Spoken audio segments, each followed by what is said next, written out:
You are looking at Julian's pronunciation guide, where we look at how to pronounce better some of the most mispronounced words in the world, like this other curious word. But how do you say what you're looking for today?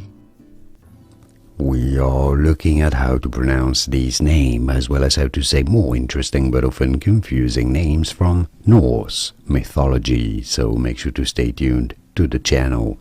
So how do you pronounce that? Well, in most Norse languages, this is said as Yggdrasil, Yggdrasil.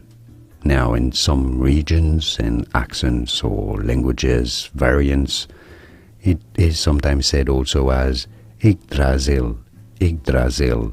In English, generally, it is said as Yggdrasil or Yggdrasil. And now you know. Here are more videos on how to pronounce more confusing words and names too many mispronounced. Like this video if you found it useful. I appreciate your support. I'll see you soon and thanks for watching.